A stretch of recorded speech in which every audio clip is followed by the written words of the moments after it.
ඔයත් අහලා ඇති ගායකයා නම් කියන්නේ ජොලිසීයා කියලා කියන්නේ. මිනිහා ජොලියෙන් ඉන්න නිසා වෙන්නේ නැති. ජොලිසීයා කියනවා බජාර් එකේ ලලක්කා කොල්ලෝ හිත හොඳ අක්කා සුරසැප වික්කා කාගෙත් වතගොත රැක්කා. සිල්ලර ගත්තා පොයට සීලෙත් රැක්කා සූසට මා යම් හොඳ හැටි දන්නවක්කා. මම ගැහැණුත් දැක්කා මේ වගේ ගැහැණු නොදැක්කා කියලා ගීතයක් තුන. ඒක කියන අක්කගේ අම්මයි සක්කා ඉස්සර එළවලු වික්කා වීරපලා සොයා නෙලා වට්ටිය දොක්කා.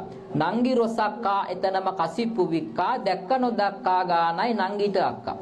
ඔය ගීතියේ කියවෙන්නේ මේ සමාජයේ සිද්ධ වෙන දෙයක්. අපි ඕකට උඩ පැන නැටුවට අපි ඇතුළාන්තයේ දන්නේ නැහැ.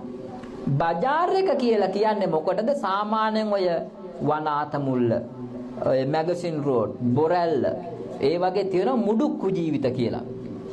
ඒ මුඩුක්කු ජීවිතවලට තමයි බජාර් එක කියලා කියන්නේ. ඒකේ ඉන්න කාන්තාවගේ නම ලලක්කා. මේ ලලක්කා කියන කාන්තාවගේ වෘත්තිය මොකක්ද? ගණිකා වෘත්තිය. ඒ කියන්නේ සුරසැප වික්කා කාගෙත් වතගොත රැක්කා. ඒ කියන්නේ තාත්තයි පුතයි දෙන්නටම පස්සැප දෙනවා. ඒ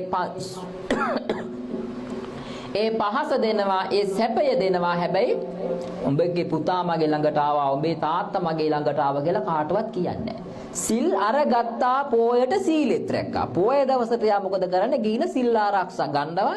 ඒ ගන්න සීලය යා රකින්නවා. ඔය ගීතේ අවසානයේට කියනවා නංගි රොසක්කා එතනම කසිප්පු වික. නංගිගේ රස්සාව කසිප්පු විකුණන එක. අක්ක ගණිකා වෘත්තිය. දැක්ක නොදැක්කා ගානයි නංගිට අක්කා. උඹ කසිප්පු විකුණ ගනි. උඹගේ ඒක මේ රස්සාවනේ.